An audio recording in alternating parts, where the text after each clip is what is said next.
बिस्मिल्लाहिर्रहमानिर्रहीम। अस्सलाम वालेकुम स्टूडेंट्स, आज हम चैप्टर नंबर 8 का एक इंपॉर्टेंट क्वेश्चन करने जा रहे हैं, speed of sound in air.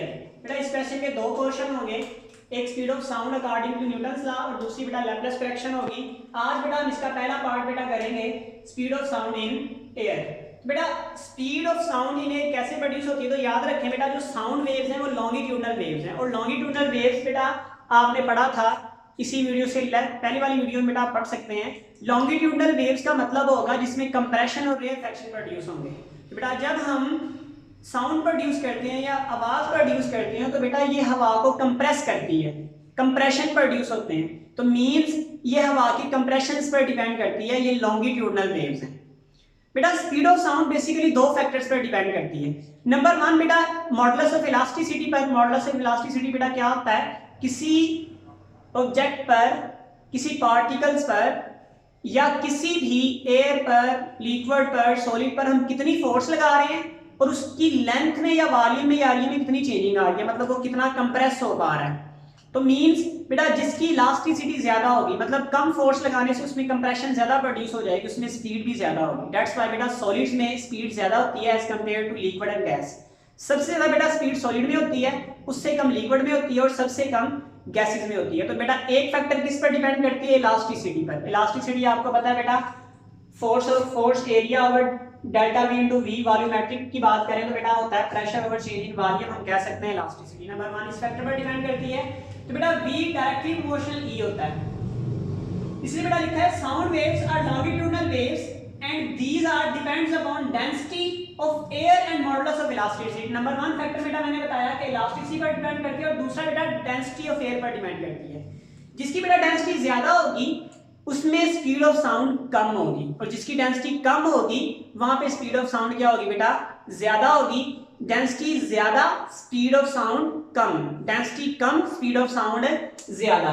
बेटा इन दोनों इक्वेशनों को अगर हम कंबाइन करें, V directly proportional to elasticity under root and V inversely proportional to rho under root, इन दोनों इक्वेशनों को बेटा कंबाइन करेंगे तो V directly proportional E over R आ जाएगा, एक ही अंडर रूट में लिखेंगे तो बेटा E ओवर R आ जाएगा।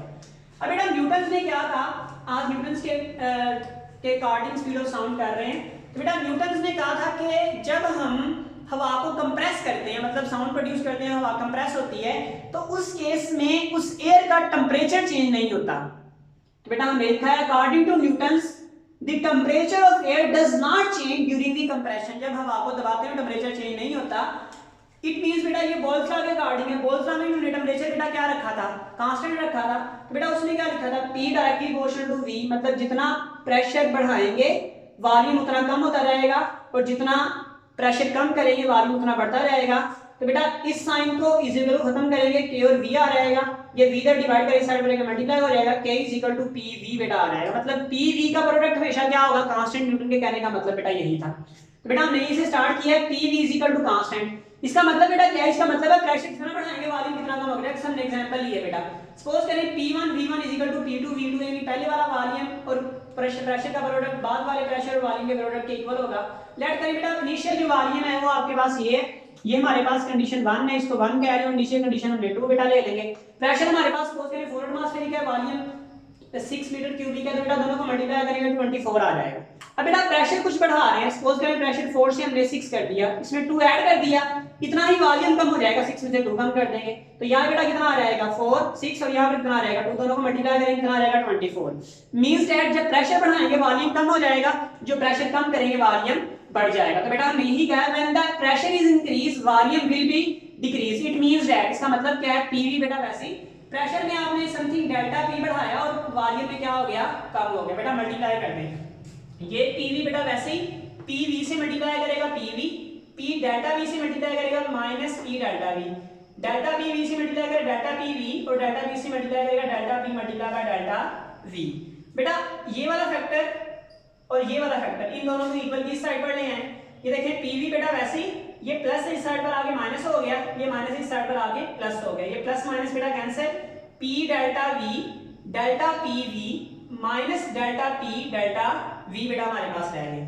बेटा आपने चैप्टर नंबर 8 में ही पढ़ा होगा, वहां पर बेटा हमारे पास R डेल्टा R स्क्वायर था, means delta R multiply by delta. तो जब बेटा जब भी दो डेल्टास मल्टीप्लाई करें, डेल्टा मतलब वेरी स्मॉल चेंज, और स्मॉल वैल्यू बेटा स्मॉल से मल्टीप्लाई करें तो वो और ज्यादा स्मॉल हो जाती है, इतनी स्मॉल हो जाती है कि अप्रॉक्सीमेटली आप उसको जीरो कर सकते हैं। रिमेंबर बेटा याद रखिएगा, स्मॉल वैल्यू जब स्मॉल वैल्यू से मल्टीप्लाई करेगी तो वो और ज्यादा स्मॉल हो जाएगी, इतनी स्मॉल के अप्रॉक्सीमेटली उसको जीरो कर सकते हैं। That's why as the product of delta P delta V is very small so it can be neglected. इसको बेटा क्या किया जा सकता है, नेग्लेक्ट किया जा सकता है। लिहाजा हमने बेटा इसको क्या कर लिया है, इसको बेटा हमने डेल्टा पी और डेल्टा वी को क्या कर दिया, जीरो कर दिया।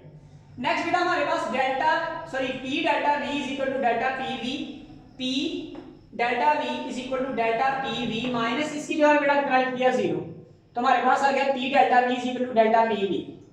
अब हमारे पास बेटा डेल्टा P इधर मल्टीप्लाई कर रहा है डेल्टा V, इधर आगे डिवाइड हो जाएगा delta V।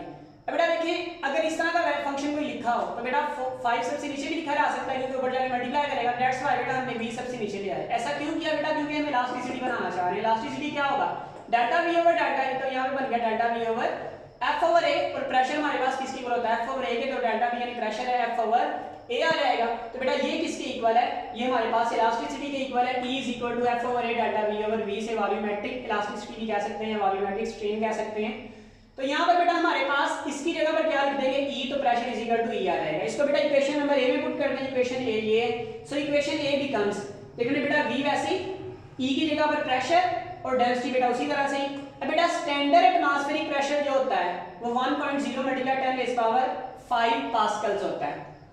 And density of air बेटा याद रखिएगा 1.29 किलोग्राम पर मीटर क्यूब होगी। और बेटा डेंसिटी ऑफ जो वाटर होती है 1000 होती है बेटा, ये भी याद रखिएगा, बात का पूछ सकता है।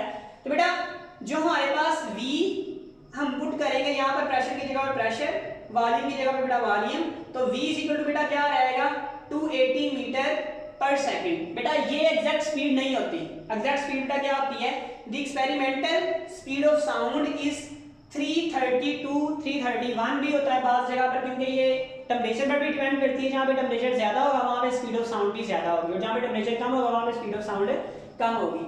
थ्योरेटिकल वैल्यू इज 16% लेस, जो हमने ये निकाली है 16% लेस थी। मीन इसमें कुछ ड्रॉबैक्स थे न्यूटन्स में, वो इंशाल्लाह हम नेक्स्ट लेक्चर में पढ़ेंगे लैप्लेस फ्रैक्शन में। अस्सलाम वालेकुम।